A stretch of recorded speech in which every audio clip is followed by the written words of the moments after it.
And Real Connect did get canceled, so I think Sue's gonna toggle over too. Oh, okay. So, yeah, you're gonna have to keep an eye out for hands up and notes and stuff too, Dave, because I'm not there to, Yeah, I well, can't drive your, I don't see, everyone's just automatically coming on. Yeah. And I'm not seeing any, I'm assuming it's gonna come up on the right-hand side if someone's asking to come in. it doesn't, they have to have a passcode to get in, so you don't have to admit them. Oh, so there's nothing really I need to do. No, just watch for hands up when somebody might actually want to talk. Oh, that part of it. Well, there's Sue. Well, and this is going to be what we're trying to do with these is trying to be really interactive, because sometimes what I assume people want to know is not what people want to know, or they may be going through a current negotiation right now, and they may want to have some tips on how to negotiate that particular deal. So please have this be interactive. And for those that haven't been on any of our podcasts before, our Whatever. yeah, is that Kathy and I have been together for well over 20 years. I've been in the business for over 33 years. I've successfully negotiated with, help of our buyer's agent, stuff like that, over 5,500 deals.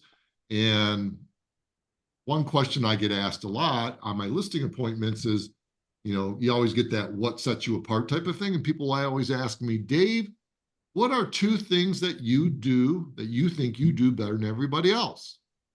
And of course, I'm very modest and I never go and tell people that I'm halfway decent at what I do. That's bullshit, by the way. But the first one is marketing and the second one is negotiations. And I tell people all the time, I would not want to negotiate against myself. I come across people, I come across people that negotiate at the same level. And I'm not, again, that's not a cocky thing. It's a confidence thing because I've done it so long and I've just come to know people. My educational background is psychology, but but it's really in real estate, you learn about so many different personalities. And I think that's one of the things that we have to understand too, is that there are different negotiating techniques with different people. Okay. There's some personalities that you cannot do the Kathy style, which is the sweetheart and that kind of stuff. And whereas, and sometimes, so I'm going to ask you a question. I'm just going to cut myself off. Is there ever a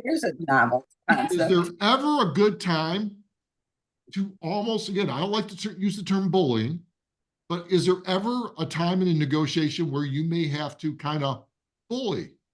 Is that ever acceptable in a negotiation? I want you to answer that question. Open your mics. Tell me what you think. Yeah, David, I'm going to go ahead and answer. I'm Mario. I'm down here in Port St. Lucie, Florida, along the Treasure Coast. I learned a long time ago that you got to read the room. And if you've ever done any DISC assessment or anything like that, a coach told me a long time ago, not everybody's from New York. So if I'm dealing with somebody from Tennessee, and I did work the Tennessee market, you just have to read the person, read their speaking style, but more importantly, read their body language on how they're receiving you. And that's one of the things that I learned a long time ago. Absolutely, Mario. And so sometimes I get pushback. Susan's here for closing, my partner, and I told her about that. I asked her, is it ever acceptable to bully? Absolutely not, was her answer. It's never.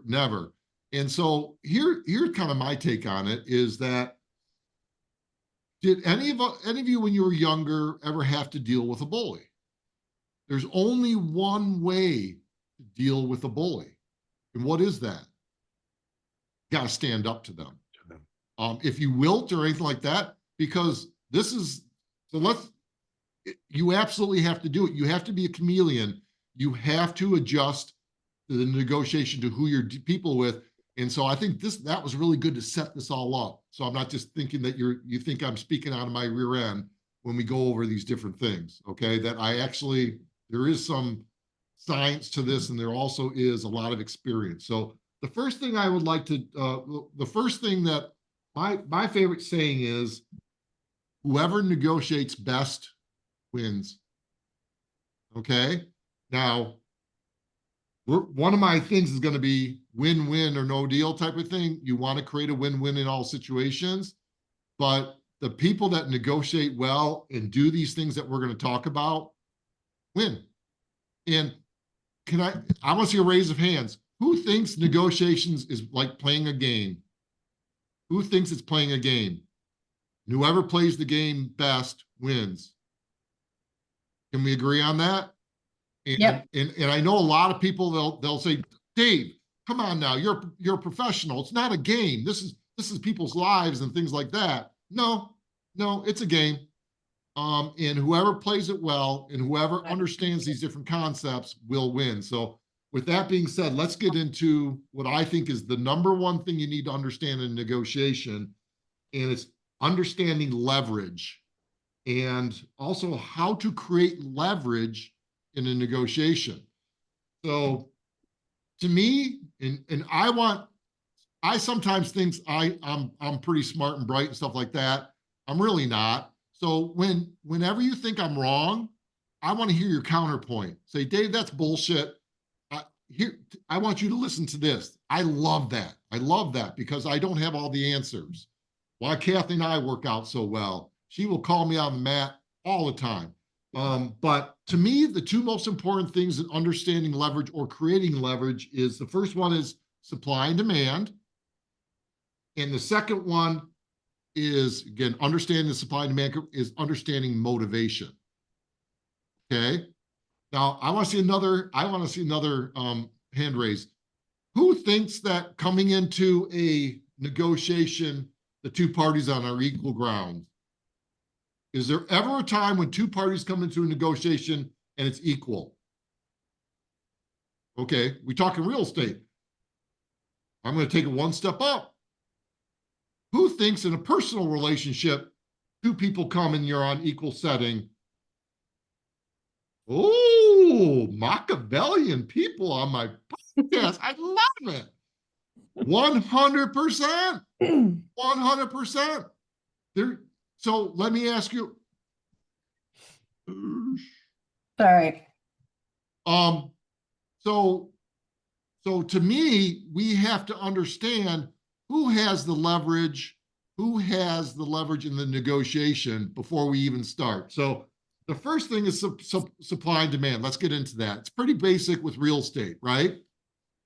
If you are in a seller's market and there's very limited inventory and a ton of buyers, tell me who has the perceived leverage in that situation. Is it the seller or is it the buyer? Seller. Yes. So we'll agree that supply and demand has some. Now let's take that into supply and demand. So how can we create leverage in a negotiation in a seller's market? How can we create that? Would you like me to give you a scenario? So Kathy knows this one, but so I went and this is how I got a for sale by owner, and this might be helpful to you. Okay. So we got, I went to a for sale by owner who told me right up front, hey, I'm not listing, I'm doing it for sale by owner. I've called 6 other realtors. They will not come out to do it because I'm doing it for sale by owner. Will you be willing to come out to do it? And I said, well, first of all, I'm offended that I'm number 7. Why was I number 1? And I said, absolutely, I'll come out and do that because my job as a real estate professional is to give you all that information so that you can sell your home at a fair price. So we make sure that we're getting the market price for the house because I'm going to sell other houses in the neighborhood. So that's going to help me. And so anyways, we went to the appointment, we went through everything, and then I'm going through my marketing plan and everything like that. And here's what I did. I said, okay, we're in a seller's market right now. Let me give you a scenario. I would like to know how you would handle this. Okay. You get a cash offer and the house was worth about 350,000. You get a cash offer for $350,000, and you get another offer, and let's say it's $360,000, but it's FHA or conventional financing. So, Angela, what would you do in that situation? So If you honest, if you were representing them, what would you do? You have a 350 cash offer, Yep. 360 conventional offer. How would you advise your client? and the clients are the sellers. Yes. Yeah. So actually, first of all, price does not always matter. We would look at all of the overall terms. But I would say to my sellers, you have a couple options. If you want to go with cash for quick close, potential no appraisal, we could ask them to go up to 360. But if everything else is pretty equal, and here's the thing, they walk out with a check either way, whether it's cash or financing. So they could potentially be leaving $10,000 on the table if they're not in a rush to close. So Does everyone else agree with what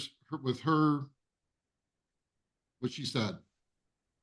I like what she says, but I would go back to their motivation. Because if I don't understand their motivation, if they're saying, well, if I get X, then I'll sell. Or I have a job transfer that's happening and I need to be in XYZ by such and such a date. So that would really guide where I would take it. But Angela, I like your method. I mean, obviously that's right, but I would add that extra set of questions in there. So Absolutely. this was, and I would handle this differently if I thought I had a chance for the listing or not thought I had a chance. But if this was a majority of mine are come list me's, and so when we get to price and things, I would use I would 100% find that out, because to me, and we'll get to how we create leverage when we go on a regular listing appointment. But in this for sale by owner, if you're ever in the situation, rather than tell somebody you're good at what you do, prove it, show them.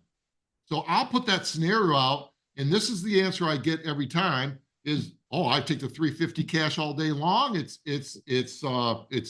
don't have to go through an appraisal. It's easy and stuff like that. And I'd be good to go. I'd be good to go.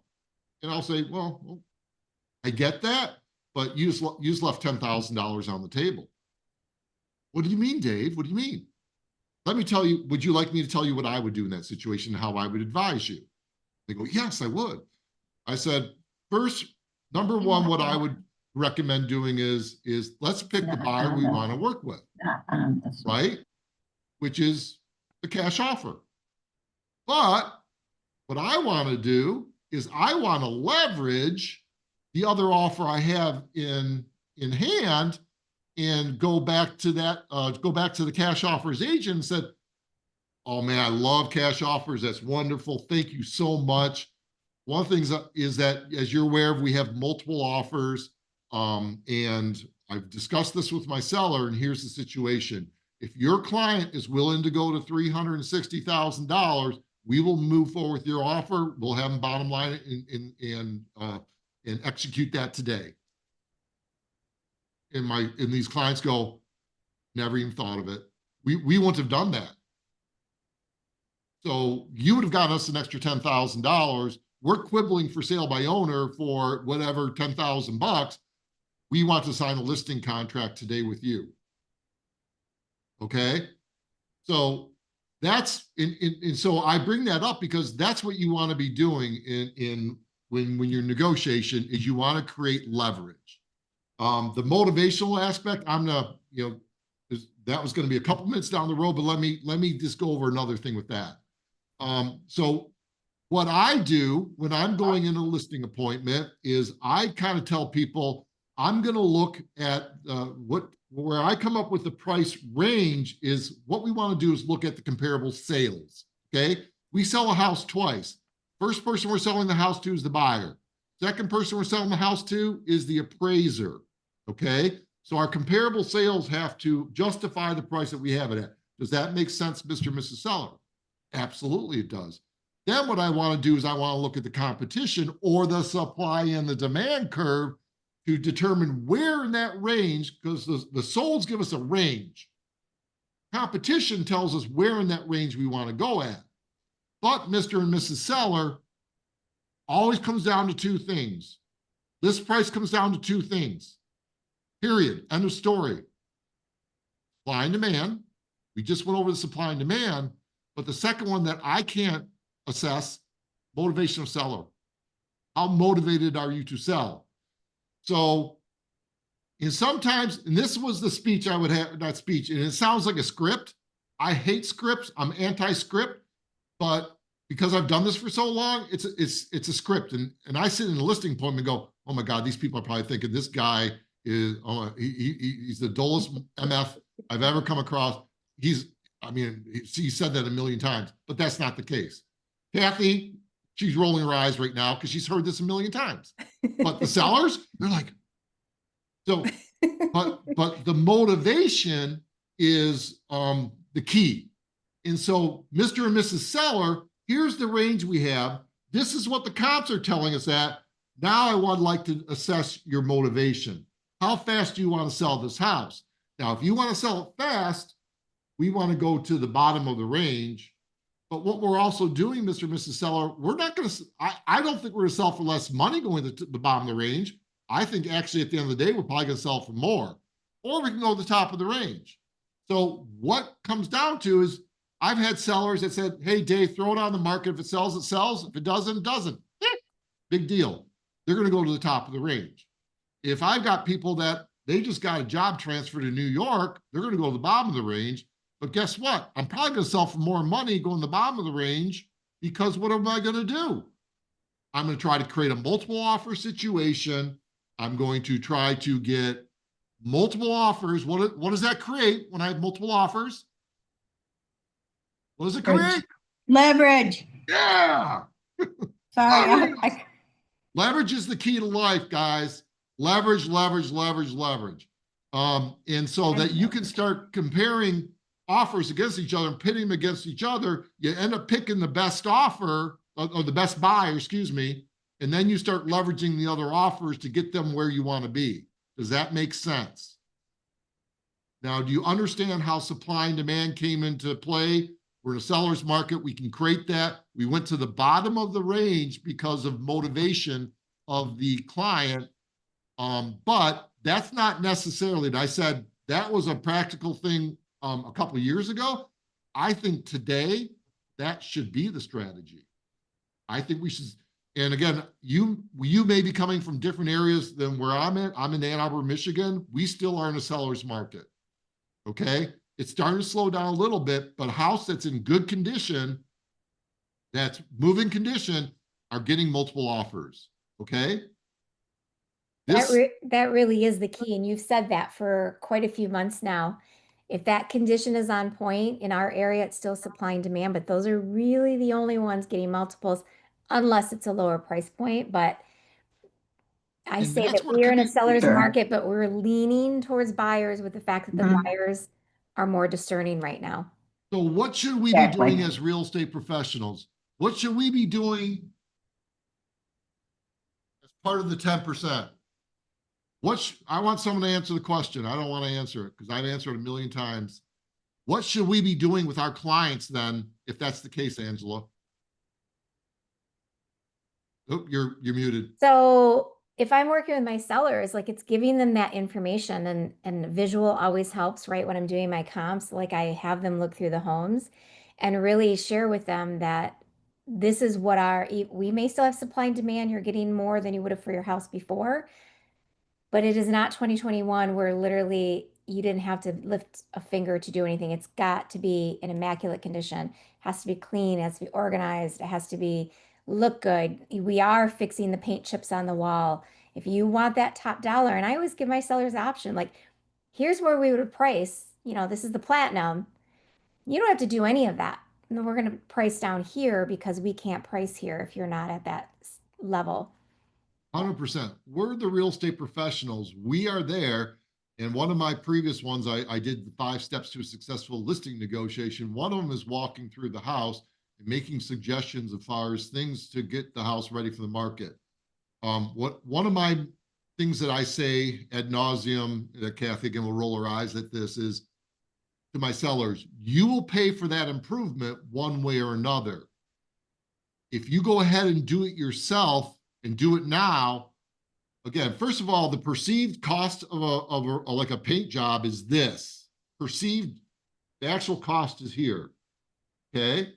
The other part that you will not get, that if you do the improvement yourself, is you are going to get the psychological benefit of the improvement. Not to mention what we just went through all this talk about is the more moving condition. And I will tell them, if you do these things, and the last one's under promise, over deliver. So you gotta be careful. But if you go through and do these things, if we have another house that doesn't do the things and they're listed at 450, you've gone through and done all these things and you're at 500,000. You want to know the percentage of buyers that are going to buy your house before the other one? Probably 9.5 out of 10. Most buyers would prefer to have it move-in condition. They put into a nice, neat little mortgage, not the 450 where they're going to have pretty much about the same payment. And now they got to come out of pocket for the improvements, not to mention that they're going to have the inconvenience of having contractors in their home and things like that. So part of this is our educating, as Mario said, educating our clients. This is, I mean, I understand you don't want to do it. This is going to be the repercussion of doing that. If you decide to do that, fine, but just be aware it's probably going to be more like 450. Okay. So taking this into real life. So we kind of talked about this in real estate. So let's take this into a car negotiation, just for a practical everyday thing. And I love messing with car salespeople. Love it. Love it. It's my favorite thing in the world to do. And yes, and I will go in there in a pair of baggy jeans and I will look like a homeless person. But so you go in now in these Ford Broncos. Remember when the Ford Bronco first came out and they had supply You issues? wanted one bad. What's that?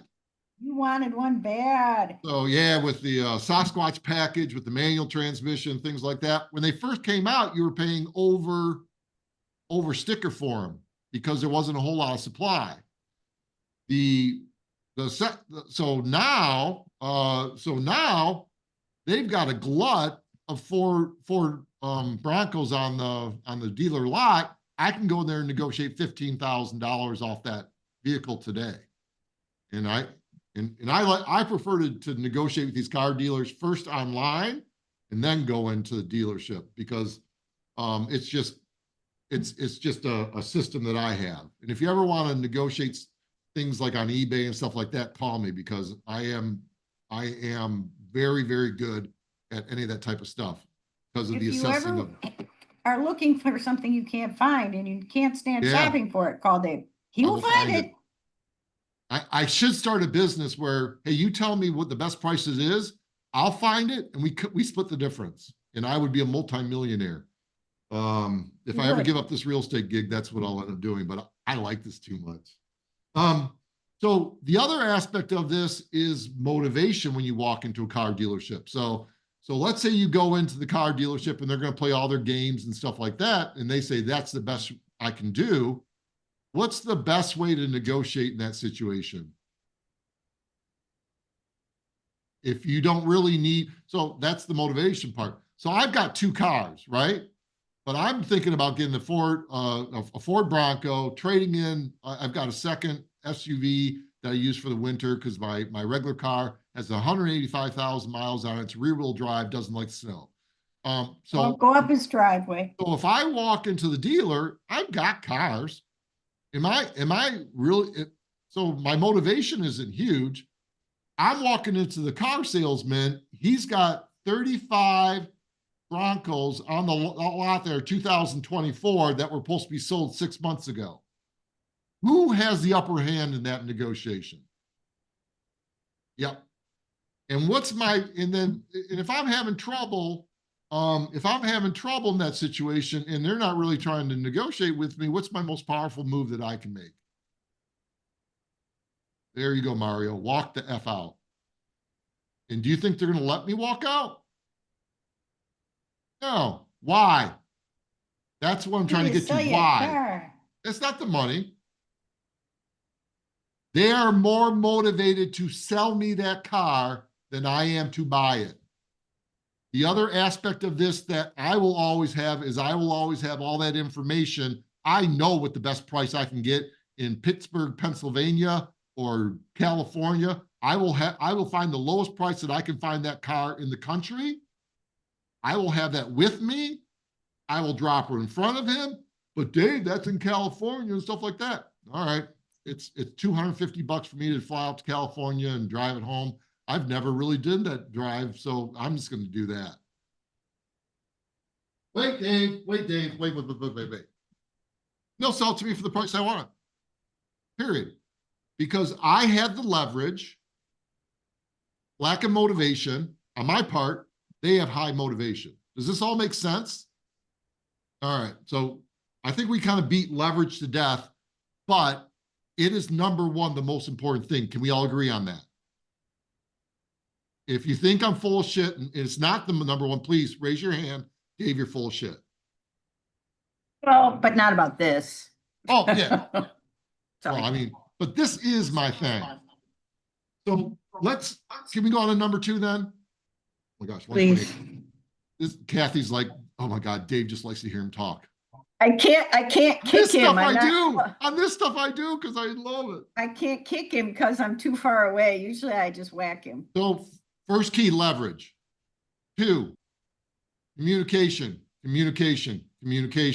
Now, all these are going to kind of play off each other, okay? They all kind of work together. So I'm saying communication. Also, we need to know the players of the game. We did say this is a game, right? So why is it important to communicate? So Kathy loves this.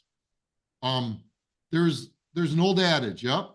Why did God give us 2 ears and 1 mouth?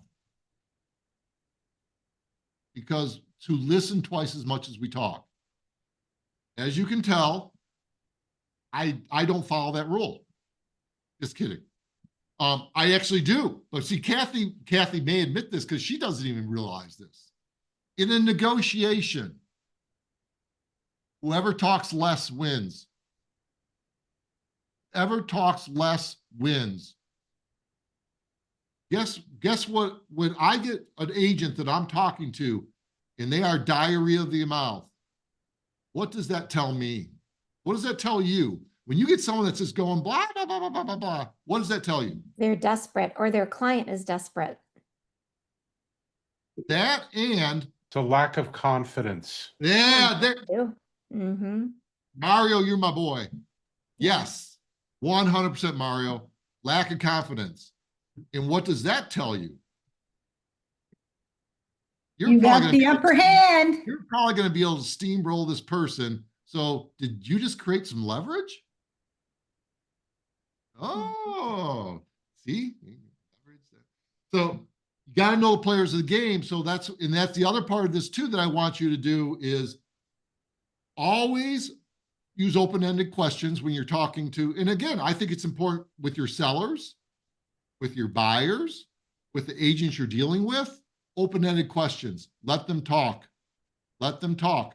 They will give you all the things that we want to understand with leverage and motivation if you let them talk. Never, ever put out the first number, ever. Never put out the first number.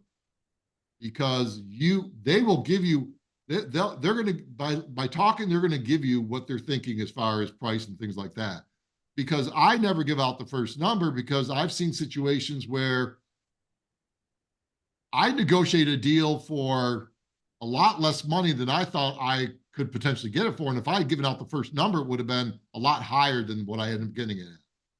I learned long time ago, my teenage years, that. So I never put out the first number. And then do I ever accept the first number given to me? No, because no one ever gives you the bottom line. And they'll say, this is smack dab, and I'll do it in myself. I'll say, this is a drop dead, take it or leave it number. And 90% of the times I can go back in a lower number and I'll get it done at a lower number. I can say for my sellers, and I will tell my sellers, don't tell me go back and say this is your bottom and best, and then you potentially could have gone down another couple $1,000 because I don't want to, lose this situation for you, but I want you and I to be on the same wavelength. If you say that's your bottom line number, it has to be a bottom line number. Well, it's not really, Dave. Okay, well, let me phrase it differently. So, but I'm going to communicate with my client to find out what their true motivation is and what their true number and stuff like that, so that I can accurately go back to my client or go back to the other agent with a counter offer. Whether I have to be more stern, hey, this is a take it or leave it, or we're moving on. Or, hey, this is the counter offer. I'm pretty sure that they're pretty stuck at that number. We're not going to probably be able to go any less than that. So I'll phrase it differently. Does that make sense? So always communicate and make sure that you're doing what your client wants you to do in that regard too.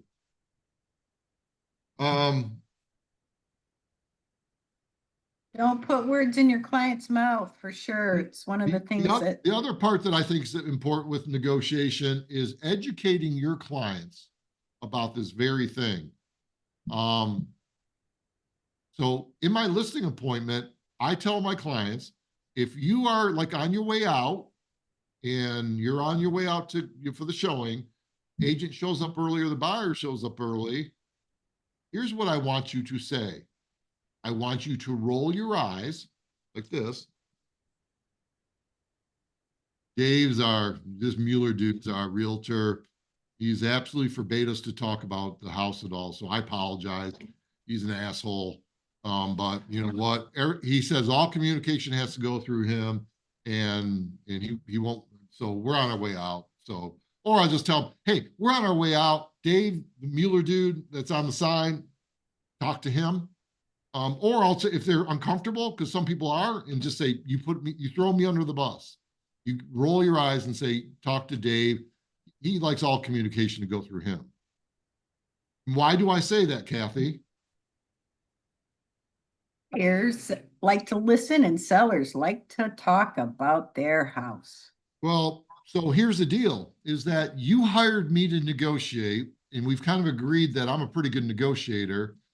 What I don't want you to do is lessen my ability to be able to negotiate on your behalf or to lessen my leverage.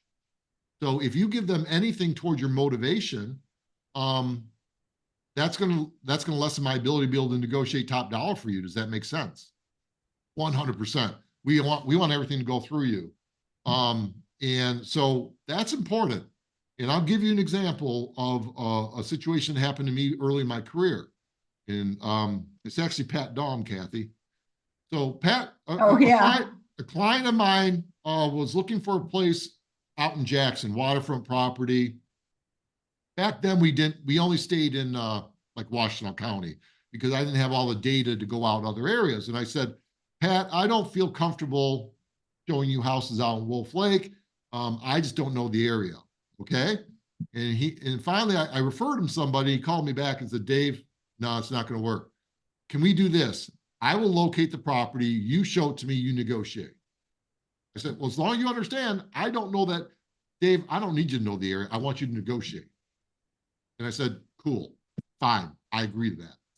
Anyway, so I called the seller. This is the second showing. I called the seller, and and this is when they allowed realtors to talk to sellers.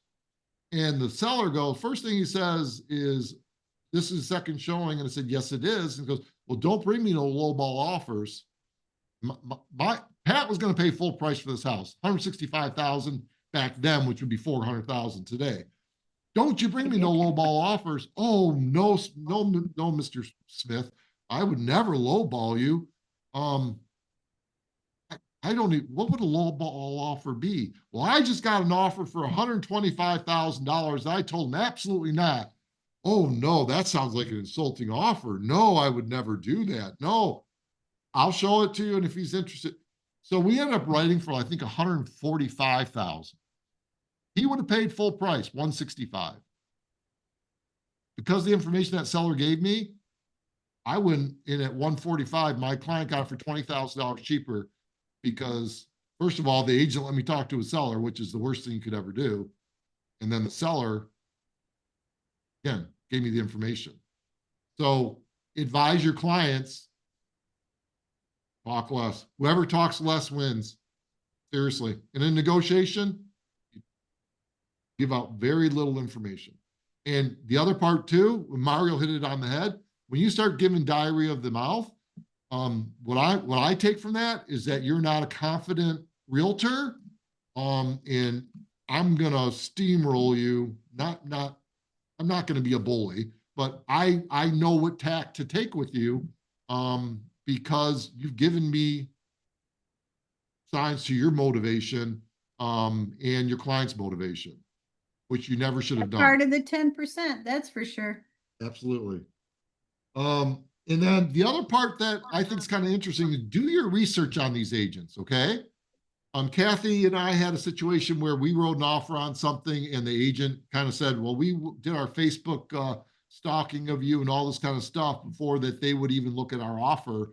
So make sure that you are doing the same thing with the people that you are negotiating with. And I'm gonna give you a funny little story. I was negotiating a $1 million property for a couple of attorneys of mine. And it was multiple offers and things like that. And I get a text from my client saying, listing agents likes, chocolate truffles and this, that, and the other thing. I go, what? And she goes, well, I did my research on the agent and this is what she likes. And so I said, you're Facebook stalking the other realtor? And they're both military. They're both former military. No, they're saying, nope, I'm just getting to know the enemy. And I do this. Yeah, that's it's not the way I would have phrased it, but they're military.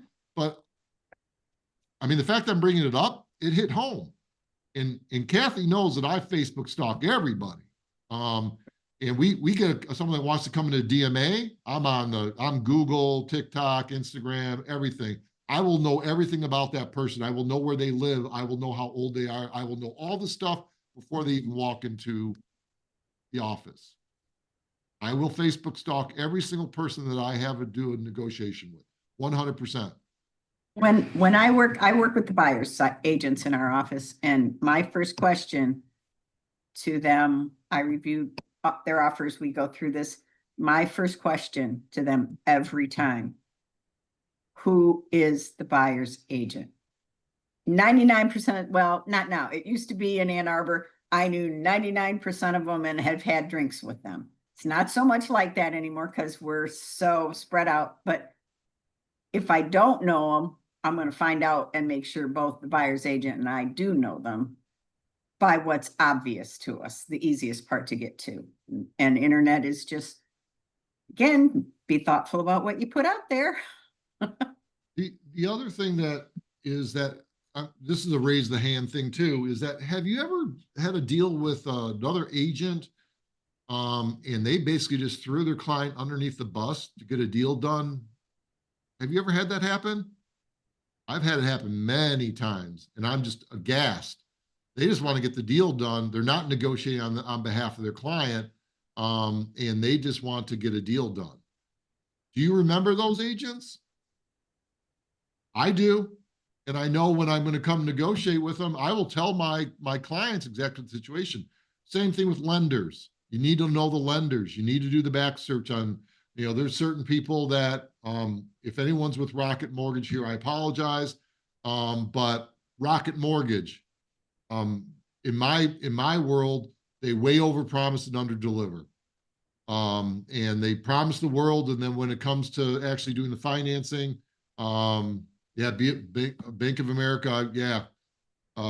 We've actually got one good lender from Bank of America here, so that if it's Cindy Price, it's okay. But most BOA, yeah. Chase is another one that we have a lot of issues with. But that's important to know that. And the other part is to know appraisers. Okay. So Kathy and I have this one particular appraiser that will go out of his way not to appraise our houses. That's why we have a system through showing time. Appraisers cannot schedule an appraisal through showing time. They have to call us. And if we have this one particular appraiser call us, we will go to our clients and say, this is the situation we've had with this client or this appraiser. Would you like me to go to the other agent and to the bank or to the lender and say, if this particular lender or appraiser does the appraisal, we are not going to negotiate because this person has a history of doing that. So you 100%, it's totally up to you if you want to use this appraiser. We cannot determine that. But I will tell you right now, and again, I get my blessing from my seller, and they will always give me the blessing, that we will not negotiate if that appraisal comes in lower. So either go ahead with this appraiser and just be aware, we will not negotiate, or get another appraiser. So we're not telling what to do, but because this one appraiser, it's like a 70% kill rate where he'll try to kill our deals 70% of the time. Dave, it always amazes Bit. me how many agents, listing agents, do not vet the appraiser. I mean, there's already too many that don't vet the lender for the buyer side, but you have to vet your appraiser. We have like 2 or 3 locally in our area as well. You know, everyone knows who they are, and I say the same thing to my sellers, like, we're gonna want to turn this one back. So, but I'm with you as well. Like, they have to schedule it through me. They And- can't just schedule and show up because it matters. In a negotiation, it makes a huge difference. And kind of like when I say you want to pick the buyer, part of picking the buyer is who the lender is, 100%. And there's one thing that we do that we didn't used to do when it comes to lenders. It used to be we would take a pre-approval letter pretty much at face value and say, hey, they're pre-approved and stuff like that.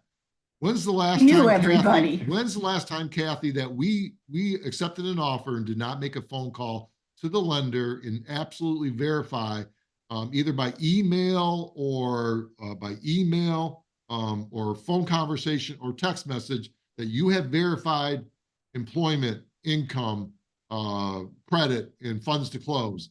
And I want to hear it from the agent, especially in a multiple offer situation, because the 2 kiss of death in any type of listing right now, overpricing it, and then if you have to reduce the price, there's blood in the water.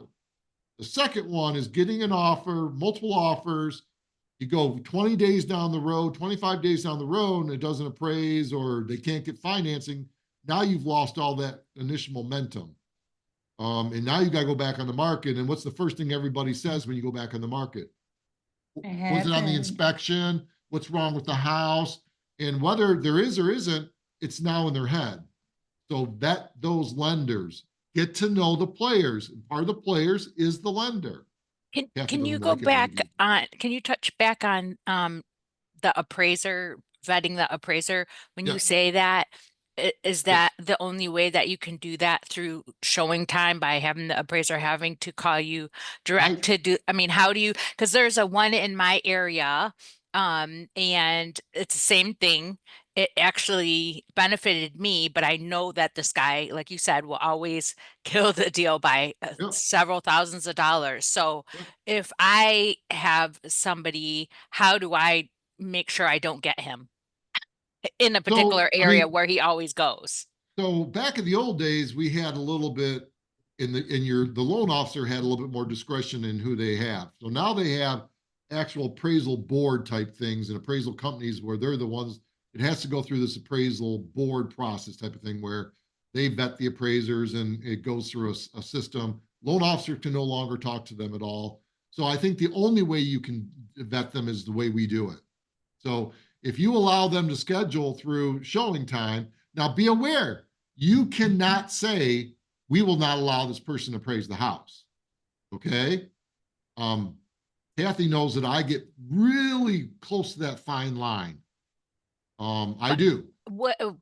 How, okay, so you're Go saying back you to can't. the lender, you Okay. go back to the agent, and this is, again, kind of what I said. You go back to the agent and say, but first you got to talk to your seller. Your seller has to direct you. Say, Rose, I would say, hey, Mr. and Mrs. Seller, this is the situation that we've had with this particular appraiser over the years. And my suggestion would be is I would like to go back to the other agent and basically say, this person has a history of underappraising stuff. We're not comfortable with him as an appraiser. If you decide that you want to move forward with him as an appraiser or her as an appraiser, we will not negotiate on the appraisal if it comes in low. Okay, Period. so just start that right off of the bat, like when you know, actually, so when you're talking to your seller, do you like make sure that's part of, I guess, the negotiation right from the beginning that we're gonna do Well, this, like, you're not gonna know the appraiser until they do the appraisal part. But one of the things so just so you know too, is What? You one of lost the things- me. what's that? You- You're not gonna She's gonna know who the appraiser appraiser first is. negotiate, not when you first negotiate the deal. Oh, It's not gonna okay. be until they go through showing time. right, but what I'm saying is when you're first doing your negotiation, if it's in an area, this particular area is known for having the appraiser come out to this particular area and lowballing it. So knowing this, would I in the beginning with the seller say, hey, you know what? There's a potential that we could have an appraisal that comes back lower during that time. Are we going to say that this is something that we are not going to negotiate on? Are we in No. agreement with? So, No, so you don't first say I that. gotta Okay. clarify something. Okay. Is it one particular appraiser? Or is it one Particular particular area. appraiser? Or is it just in general that this is happening? It's a particular area, but for some reason, this particular area seems to have the same appraiser that comes to it. Oh, okay. Yeah, so, He gets picked for this area so I mean, what I would in the do, pool. well, yeah, so what I would Remember- do, yeah, I would Remember do it one just the thing way. is that the appraiser's actually going into the pool to pick. A Ah, bunch, it gets sent out to that pool, and that appraiser's probably going in there and picking those. okay. Just to I screw didn't with know how you that was. too. Right. Yeah, Okay. but the other part that we had happen is I actually probably went over the line. This is back when I was in my younger days with this particular person. I actually sent him an email and said, well, and what ended up happening, he underappraised the house by $25,000. We put it back on the market, sold in a couple of days, appraised at list price, $25,000 difference in price. I actually sent him an email and said, this seems to be an ongoing problem. It's be in all of our best interests if you did not ever pick up another appraisal with my name as the listing agent. It would be in everyone's best interest. He reported me to the board for saying that because I think he's a licensed realtor too. And the funniest thing in the world is the board said, you did exactly, you're representing your client's best interest. And we had no problems with you saying that. My fiduciary responsibility is not to the appraiser, it's to my client. Period. End of story. And Kathy knows I will go to the mat for my client. I will pull out any and all stops because my fiduciary responsibility is to my seller. Period. End of story. We always ask ourselves, is this in the best interest of my client? That's our golden question. Is this in the best interest of our client? So Rose, yeah, I would kind of use my technique but just be aware it can backfire too. And people can say, you're trying to restrain of trade. You're trying to tell them who they can and cannot use, things like that. That's why I document everything as well. I've every single time this person has not appraised something, I've got a stack of his appraisals. So if I ever get called into someplace, and trust me, you don't want to put me into a court of law. You do not want me there. Because I will always have what? What will I have when I go in there? Leverage. Period. So, but if you ever Be good, Rose. if you have that question, Rose, or you have that problem again, call me and we'll work it through, okay? Thank you. So the next one, we want to get to know the big why of the people you are negotiating with, okay? What is their ultimate goal? And that kind of comes to motivation, things like that. But at the end of the day, that's what we're doing for all of our clients is we're trying to understand what's their big why, what's driving what they're doing. That's going to help us negotiate on their behalf, okay? Sometimes, like we just had a deal on a house in Farmington Hills that I feel badly because we sold that house for less money than it should have sold for. We did a price reduction that I didn't agree with. But guess what?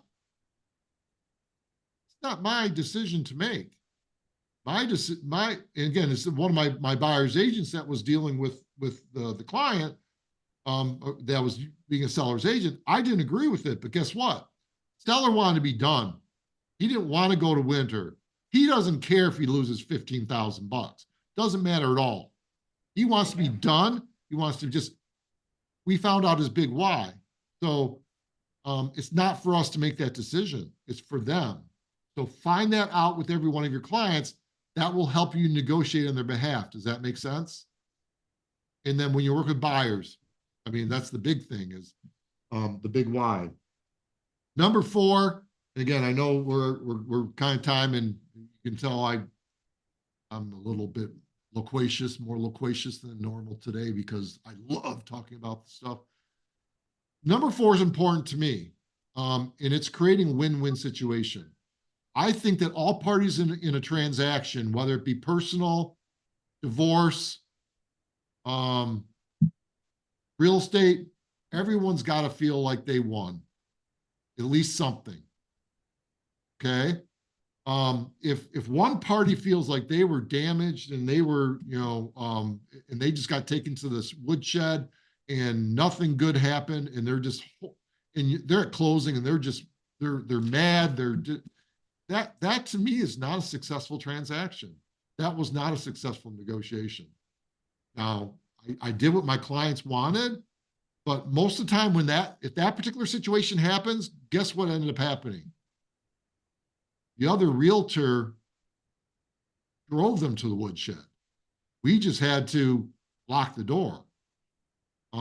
Their agent did not negotiate on their behalf.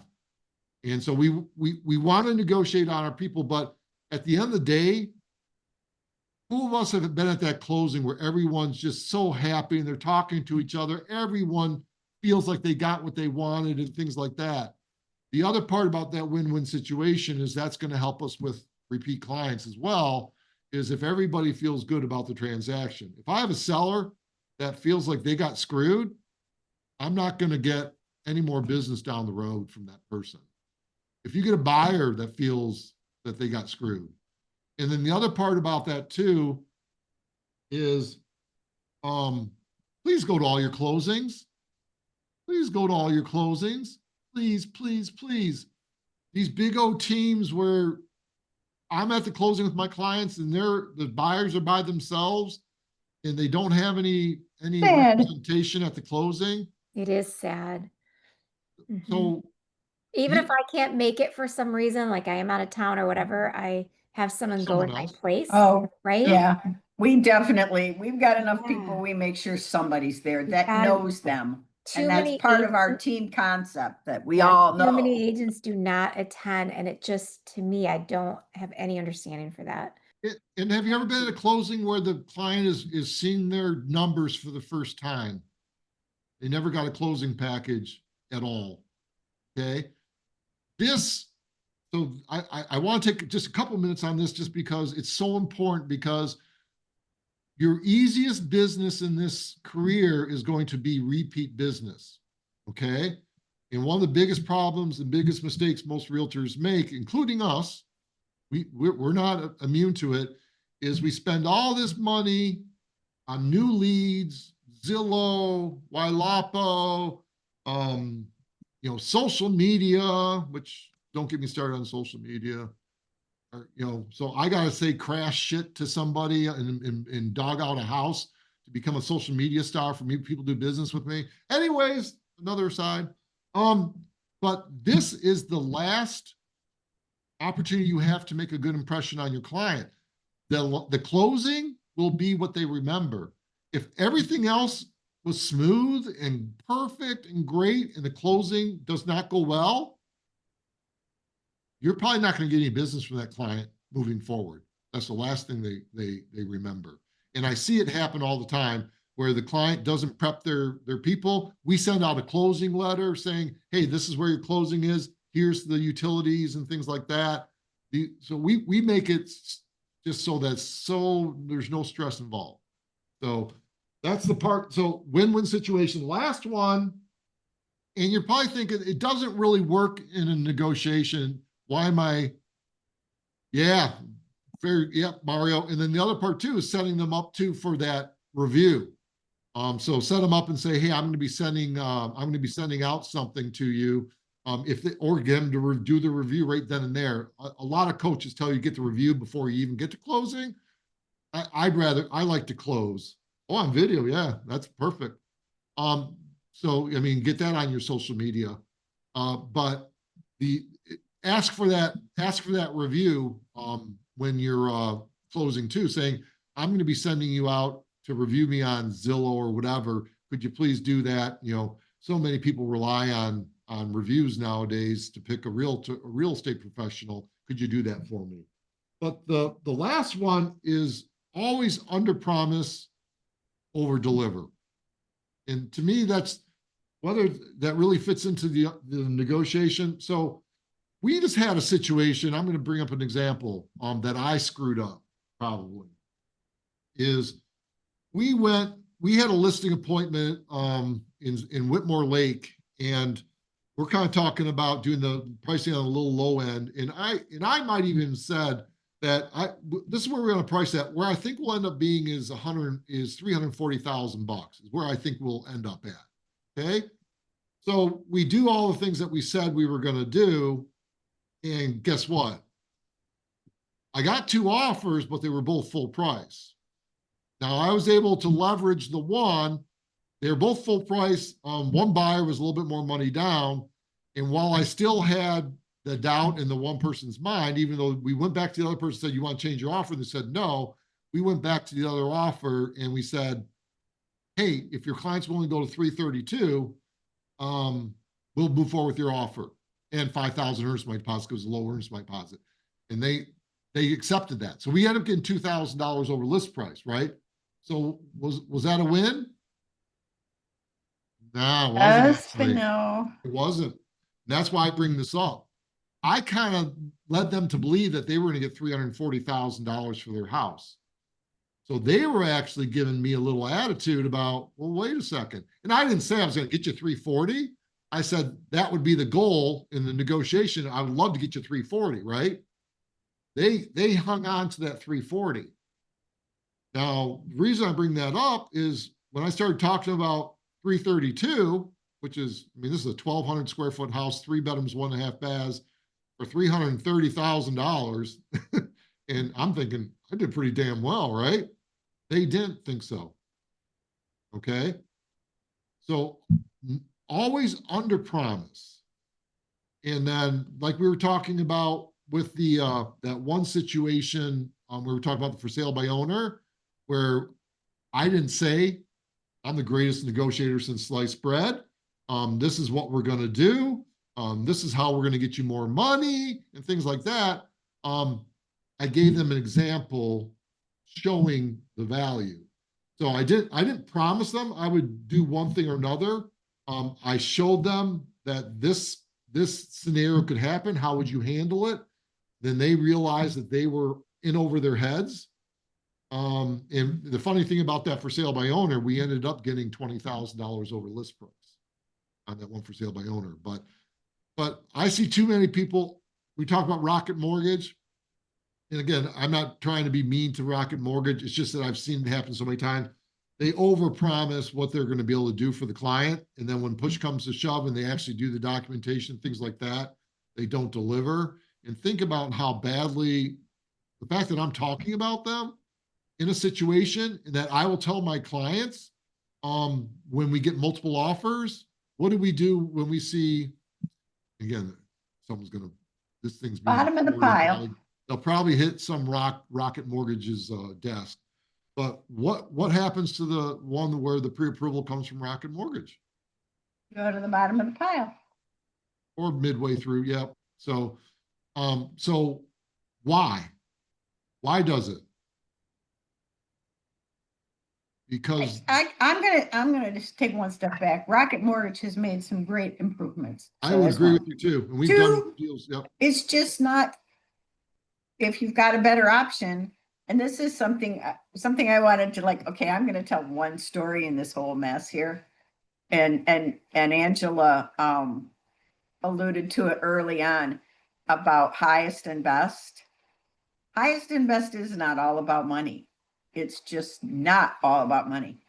Best terms, best lender, best agent.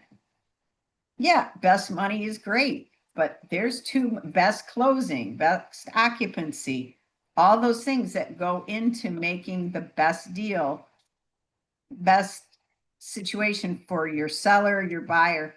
Those are the best things. Those are the things that you really want to have great terms. So And how do you figure out that that's the best for your client? well, you're going to ask them, you're going to walk through it, you're going to know before you even start this, you're going to know what they want for occupancy. You're going to Communicate, do that why, communicate, just, communicate. yeah. Their big why. So see You've how it been, all you've kinda done your circles back? homework before you even put it on the market, one. And two, I mean, stuff changes. When somebody gets $30,000 over asking, you might budge a little on how much occupancy you want, you know? So you just have, it's a constant back and forth with your seller that you're gonna keep working with them. It's not, things change. One week their motivation might be one thing, and then the next week it could be, oh my gosh, I just found out my wife's pregnant or something. You know, you don't know. So You just, keep it's the a communication. constant relationship that you're keeping in touch with. I still get seller separation anxiety for people. I mean, we do, it's you there and you're in their lives and in their world for so long. It's like, and then they're gone. It's terrible. So it's So just the- that highest and best is not all about money. And Dave, I'll let you tell your story about highest and best and what happens. Oh, Mario, are you leaving or are you? He's taking off. Have a good one, Mario. Oh, I got to go for another okay. call. Thanks. Great session. Let's Thanks. connect. I dropped my Take kids care. Oh, off. that'd be great. Have a great day, Dave boss. loves Florida. Bye-bye.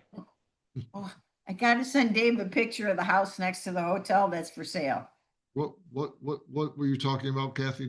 I haven't told all my stories. Your approach with, and this is probably your best, and you're the only person I know that does it. Your approach with highest and best, where you don't just say, okay, this is the highest one. You did the same thing, leveraging the one offer against the other, but how you leverage. So you have got 4 offers. There's obviously one that's might be better, but this one over here, you really rather have, you know, it's more money. This one is the terms you really want. And you do that thing where, you know, hey, we've got this great over here, but we really like to go to the other agent and say, we really like to go to your offer. Well, Because I think if we you're talked about willing that to with do that. this, Yeah, I think we talked about that with that for sale by owner appointment, but the 2 steps really in the highest and best is the first thing is just figuring out. So if you get 4 or 5 offers, is figuring out which buyer you want to deal with. And for a variety of different terms. And so many times it's a cash offer, right? We don't have to deal with an appraisal as long as everything else looks all right. But sometimes the cash offer, they'll have, you know, inspection contingencies way out too long. We don't want to hold up the seller.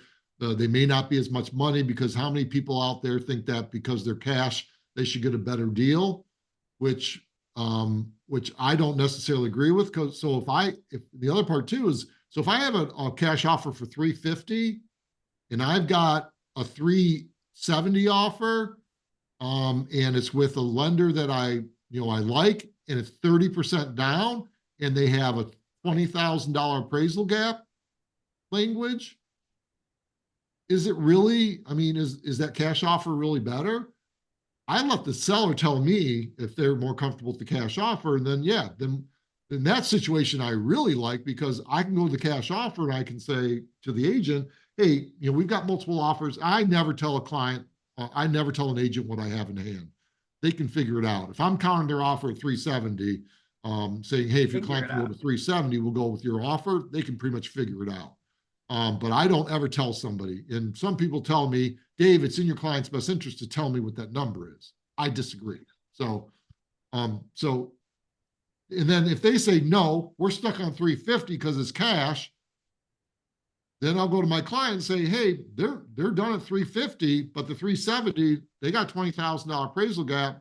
And most of the time, again, they'll go with the 370. So sometimes, most of the time, the cash offer will go up. But if not, again, I also don't want to bluff. Okay, bluffing is tough, and I will not bluff unless I 100% have my clients' blessing, telling them this is what I'm going to do. Okay, but I know that the 370 with the $20,000 appraisal gap is almost just as good of a buyer. So we'll go first to the cash person and say, hey, are you willing to go to 370? And if they say no, then we'll just go with the other offer. But it's not always price, it's terms. That's the thing that it's not always price, it's terms. And then you've got to find out what your client, what's important to your client. And then all your job is not to tell them what to do, is to lay out all the information. Say, here's the pros and the cons of this offer. Here's the pros and the cons of this offer. Maria.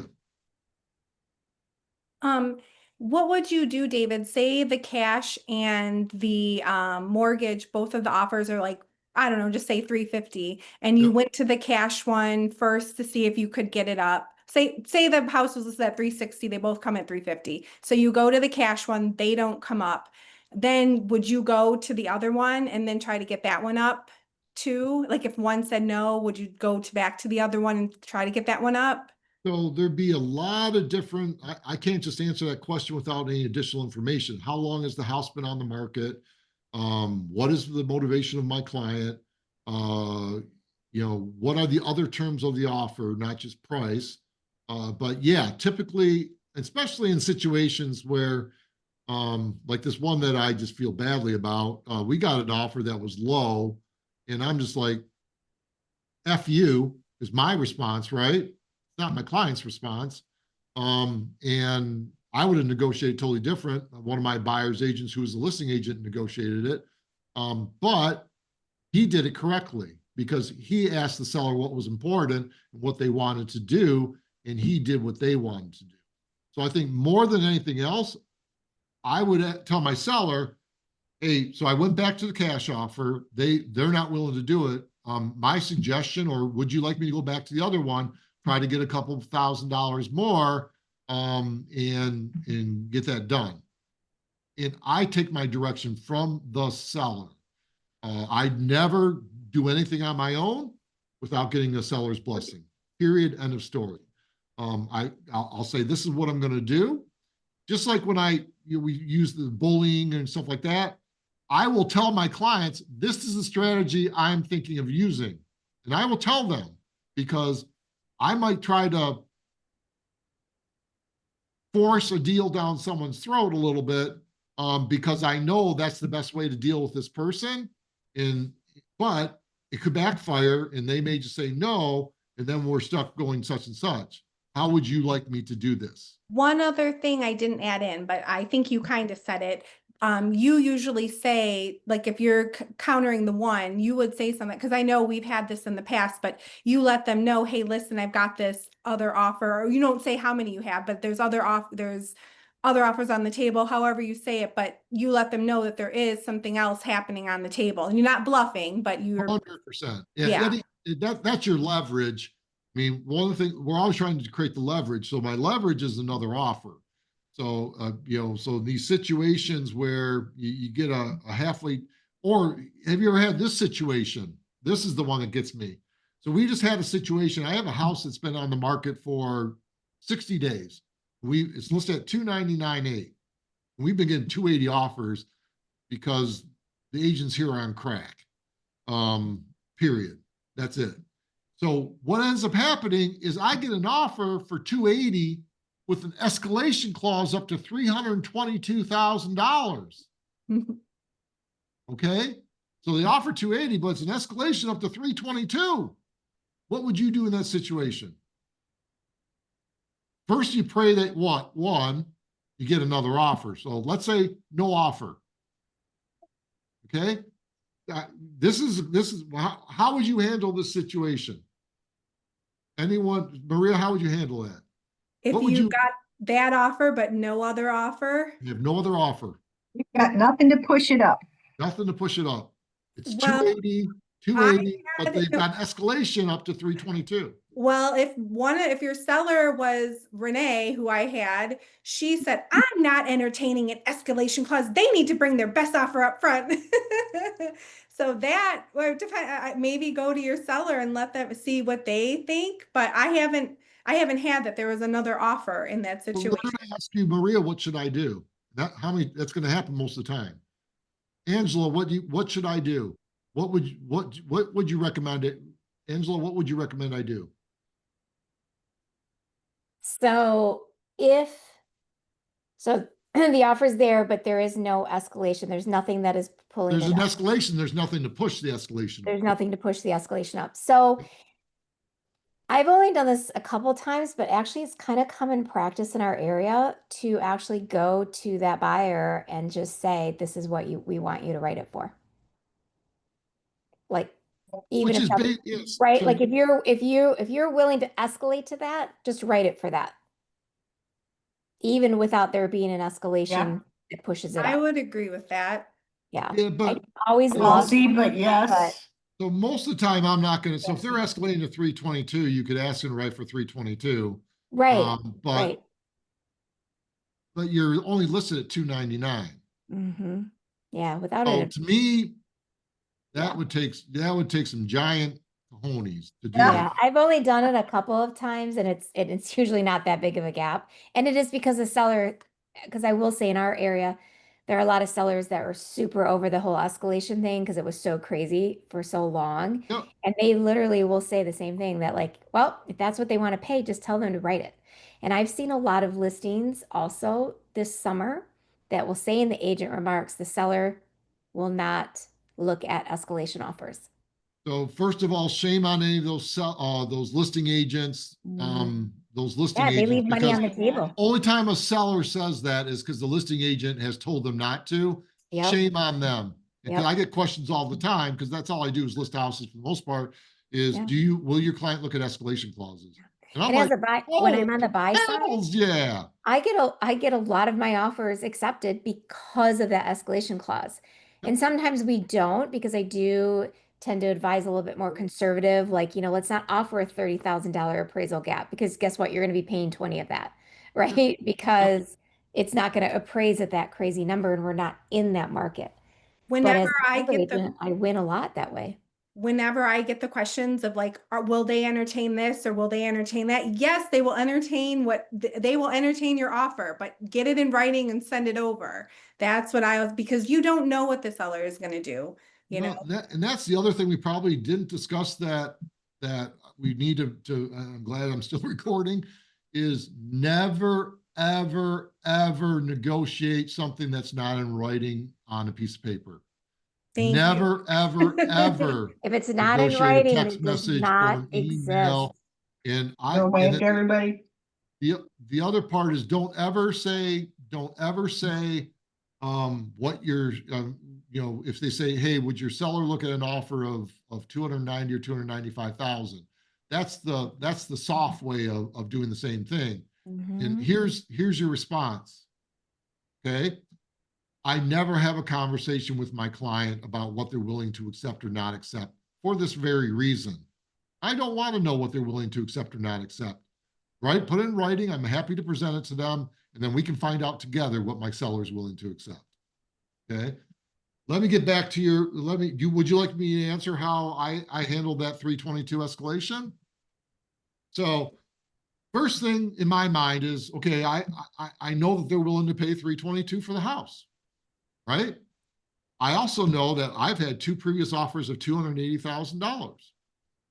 And I remember my visceral reaction to those. So what's the first thing I'm going to do?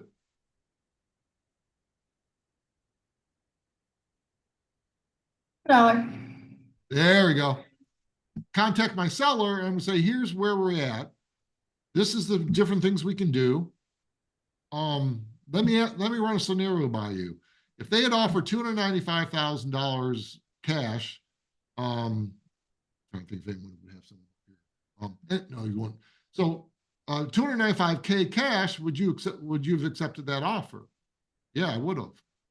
And he basically said, Dave, I'd be willing to take anything between 290, 295, tell you the truth.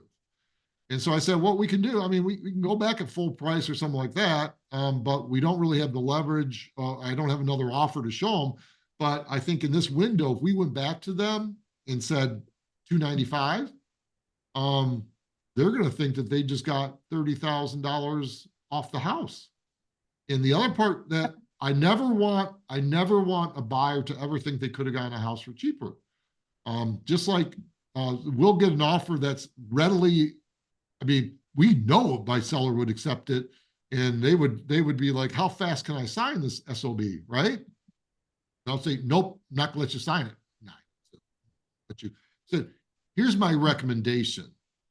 Let's counter it $2,000 or $1,000. Why? This is perfect. I'm very happy with this. What I don't want to have happen is I do not want them to think that they could have gotten that house for cheaper. And then when they go to the contractor's inspection, they're thinking, gosh, I should have negotiated better off in the negotiation when we did the initial negotiation. So I'm going to negotiate that now. I do not want the buyer going into that in this contractor's inspection thinking I want them to think that they got a steal on it. They could not have gotten any cheaper than that. So that's another little tactic that Kathy laughs at me, because I'll just tell her, what am I going to do, Kathy? You're going to tell them to counter a couple $1,000s more. $3,000, yep.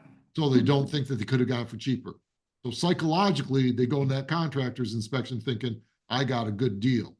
And think about too, my seller just got another couple $1,000, right? So, and if you don't want it, Mr. and Mrs. Seller, I'm happy to add that to the commission line, which they never agreed to. It's weird how for 33 years they never agreed to that. But there's a reason behind it.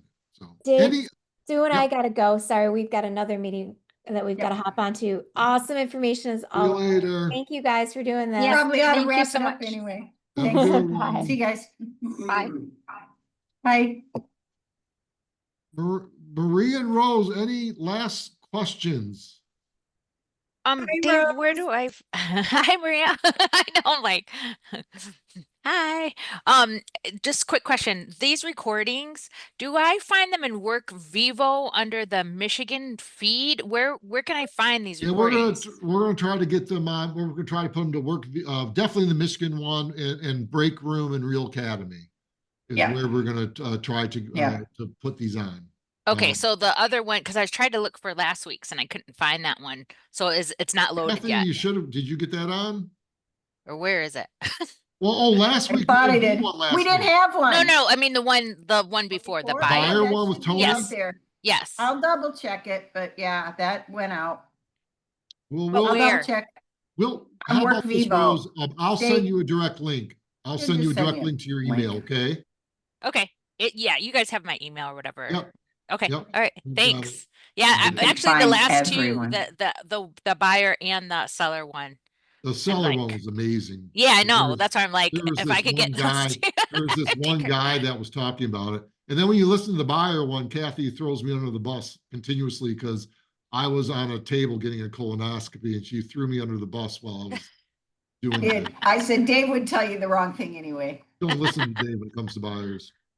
But yeah, no, these are really helpful. Thank you. I really Oh, appreciate you guys the putting buyer these with on. Tony was fantastic on the buyer one, so. I'll Yeah. get you the links to both of those, okay? Okay, Thanks. awesome. Thank you. Hi, All Maria. right. Bye. God, I'm like freaking out about last week's, like, oh, we didn't have one. Well, and I Shoot. had someone log in too, Kathy, and again, was I rest thought week. Sorry. I thought they'd done. Maria, any other questions or were we No. good? I was just hanging out to say bye. Well, you always can just contact us directly. As you all know, you guys know, we're available 24/7 to take your calls, emails, text messages, and you know what? We just like to help. We just like to help. Do you have a Thank new you. background? Did you change your space or did you do a new space? No, this is No. the same space, but I think we might have changed it up a teeny bit because I don't think we had be the 10% to begin with. I don't know. No, you did Yeah, not we have had that. it on. Yeah, Not, but so not this- together like that, though. It We're looks just that's- not, I'm not with him. I'm in Punta Cana. Oh, okay. Yes. That's the I'm in the decorative piece Dominican that's missing. Republic, so this Ooh. is. It just makes it so I was gonna do it out there, but it's impossible to see with the So we got this little incredible amount neon, of yeah, we got this little sunshine. neon sign, so. I um, like it. I just didn't remember. It looks like you added, or maybe they were there before, but like the kind of the steel. I like No, the whole thing Yeah, we together. added that, yep. It's been over a year, so yeah.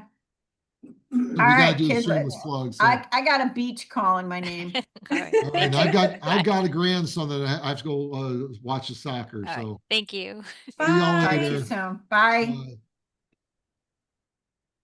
See you later. Okay.